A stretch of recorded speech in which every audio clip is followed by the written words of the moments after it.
근데 석회만 있다고 해서 진단이 정확하게 이루어지는 것은 아닙니다. 석회가 보인다고 해서 간단한 치료만 받다가 병을 크게 갖고 오시는 분들도 있는데요. 안녕하세요. 멸찬병원 대표원장 서은호입니다. 오늘은 석회성 건염에 대해서 말씀드려 보도록 하겠습니다. 석회성 건염이라는 것은 어깨 회전근개라는 곳에 칼슘으로 생긴 석회가 인대 안에 끼어 있는 것을 석회성 건염이라고 합니다. 석회성 건염의 원인은 다양하다고 얘기되어 있습니다.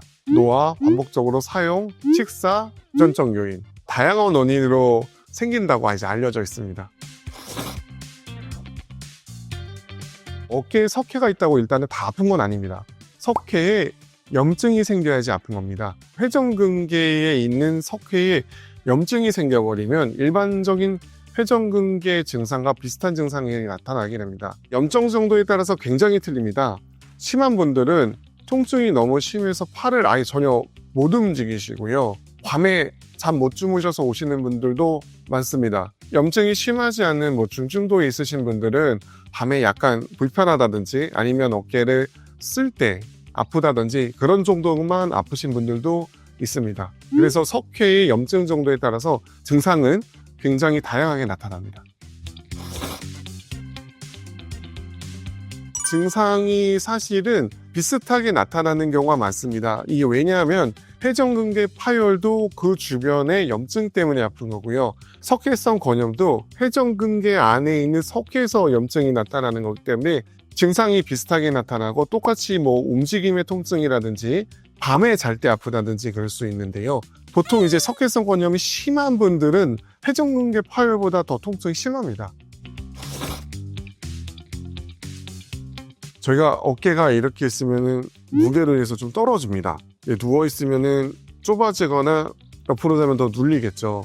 그렇기 때문에 일단은 자세에 따른 압력차 때문에 아픈 경우가 가장 이제 크다고 생각이 들고요. 물론 아무래도 누워서 자니까 피가 잘 안 간다거나 어깨가 굳는다거나 그런 여러 가지 원인 때문에 통증이 더 나빠지는 경우도 있습니다. 간혹 가다 그래서 제가 어깨 아픈 분들은 기대서 주무시면 좀 덜 아파하시는 경우가 많습니다. 그래서 그렇게 주무시라고 하는 분들도 있습니다. 네.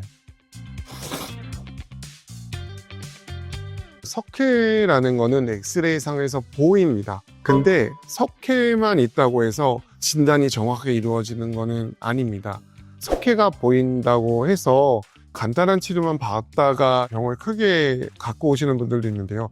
엑스레이에서 석회가 있다고 해서 꼭 석회만 있는 것은 아닙니다.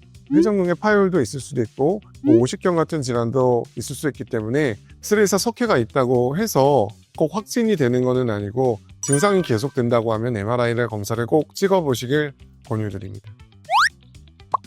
이상 멸찬병원 대표원장 서은호였습니다. 감사합니다.